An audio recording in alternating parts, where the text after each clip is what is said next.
Hey, what's up, everybody? It's just Charleston, and welcome you guys to another episode of the Dreamerspro Show, where we cover everything from sports, hot topics, classic debates, entertainment, and we give you guys a fresh perspective on things and how we see them. And today we got a pretty interesting show for you guys. We want you guys to stick around for, so please make sure you like the video and subscribe to the channel. Now, let's get into this topic here. Today we're going to be talking about ESPN, Stephen A. Smith, Kendrick Perkins, and these guys. So yesterday on ESPN, there was a segment.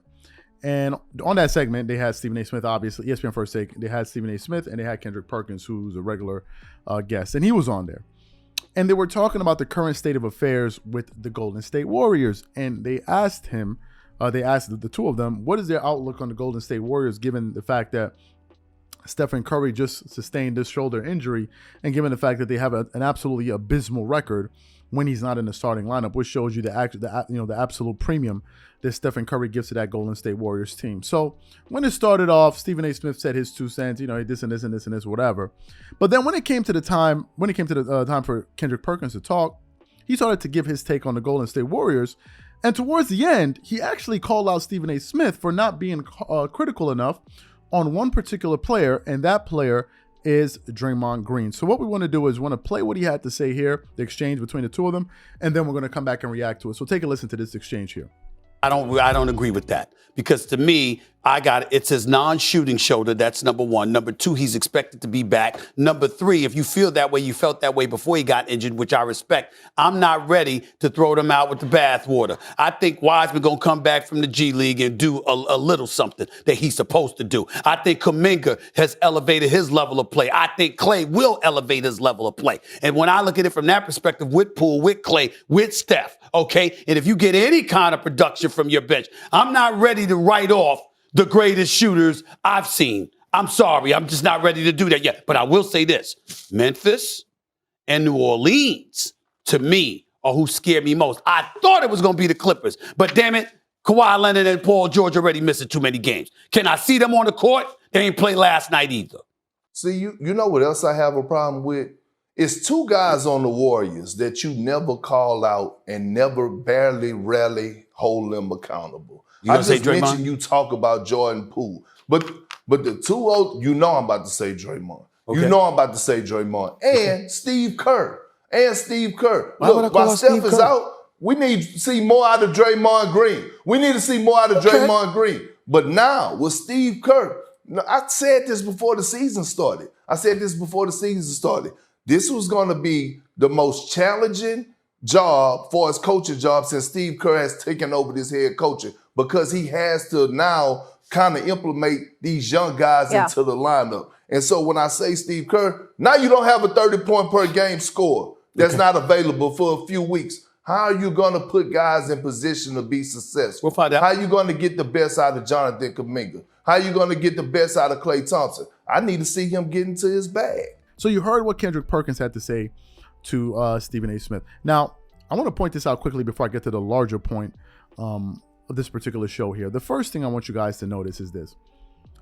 Even though Charles Barkley was on absolutely the wrong side of the Kyrie Irving thing, in my personal opinion, the fundamental difference between Charles Barkley, why so many people like him, even before that stuff, in terms of an NBA analyst, the fundamental difference is that Charles Barkley is going to call out every single player in the NBA, regardless of whether or not he has a relationship with that person or not. As you all know, Stephen A. Smith is infamous for not going at people or being very cautious about how he goes at people that he has relationships with. If you remember carefully, early this year, Draymond Green was talking about the new media, the rise of the new media. We haven't heard much about it. And then there was a panel where you had Stephen A. Smith and Draymond Green there, and then they kind of hashed it out, and then I think they became buddy, whatever it is. Since then, you haven't really heard Stephen A. Smith say anything about that. And I think the point that Kendrick Perkins is saying is that even though this guy is your buddy, you still got to talk about him, because you talk about everybody else. If it was Kyrie or somebody else, you would have a lot to say. But in the case of Draymond, you're very quiet. Now, let's get to Draymond Green for a moment here, because I think Kendrick Perkins was 100% on the money. Draymond Green this season is averaging 8.1 points per game, 6 rebounds, 6.7 assists, 54% field goal shooting.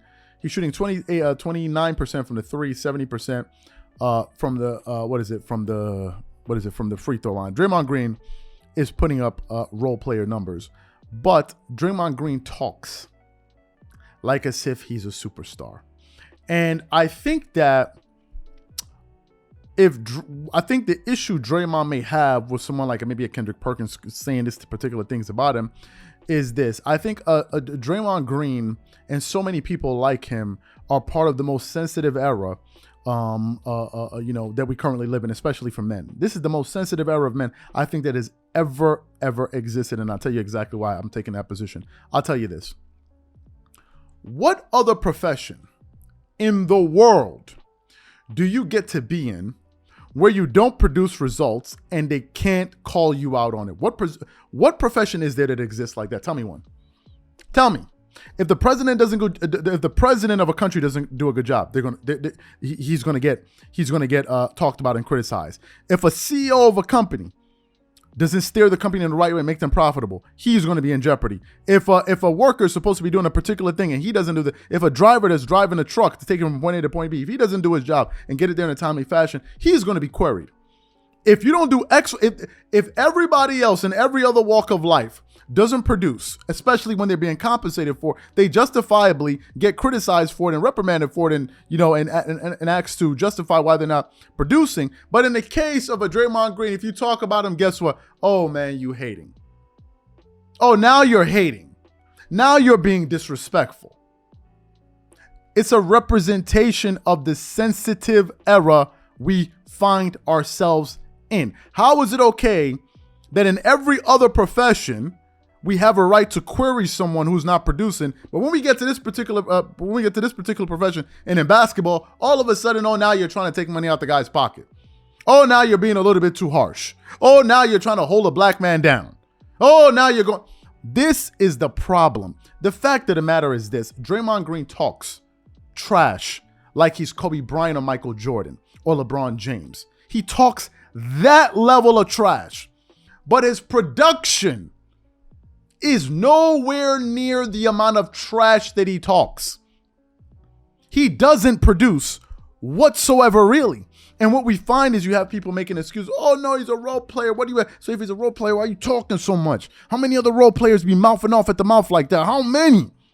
Does Draymond know he's a role player? For the Warrior fans, whoever is going to say that, oh, he's a role player. Does he know? What role player talks that much? If you're in a meeting, or your boss calls you guys in. Let's say he brings in the managers, he brings in all the employees. Why would the guy that has the least role, the role player role, be talking more than the CEO in the room or the CFO or the COO? Why are you talking as much if you're just a role player? So you get to talk all that trash, and when somebody calls you out for playing terribly, you run behind the veil and say, "Oh no, I'm just a role player."